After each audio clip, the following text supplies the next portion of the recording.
ইউনূস সাহেবকে বলে দিচ্ছি, আলেম ওলামা পীর মাশায়েখদের সিদ্ধান্তের বাইরে যুক্তরাষ্ট্রের কোনো এজেন্ডা বাংলাদেশে বাস্তবায়ন করতে দেওয়া হবে না। সেজন্য প্রয়োজনে আরেকবার বাংলাদেশের মুসলমান রক্ত দিতে বাধ্য হবে। আখির দাওয়ানা আলহামদুলিল্লাহি রাব্বিল আলামিন, ওয়াসসালামু আলাইকুম ওয়া রাহমাতুল্লাহ। নারায়ণগঞ্জে যে লোকটা বলতো খেলা হবে, যখন ডেট ফাইনাল হলো খেলার পালায় গেল। আমি আরেকটি কথা বলবো, শুধুমাত্র ছাত্র জনতার আন্দোলনে এই অভ্যুত্থান হয় নাই। সুদীর্ঘ 15 বছর হেফাজতের নেতৃবৃন্দ কারাবরণ করেছে। শাপলা চত্বরে আমার দেশের কওমি মাদ্রাসার তরুণ সন্তানরা জীবন উৎসর্গ করেছে।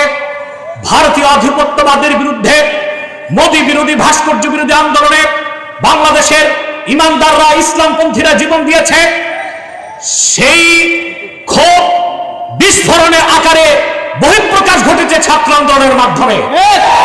অতএব আমি হেফাজত নেতৃবৃন্দ সহ সারা দেশের আলেমদেরকে বলবো, ভারতীয় আধিপত্যবাদ থেকে বাংলাদেশ মুক্ত হয়েছে।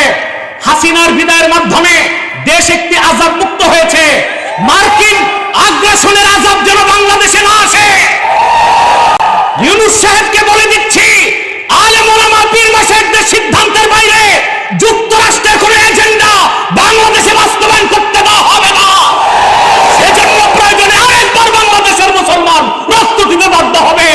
আখির দাওয়ানা আলহামদুলিল্লাহি রাব্বিল আলামিন, ওয়াসসালামু আলাইকুম ওয়া রাহমাতুল্লাহ।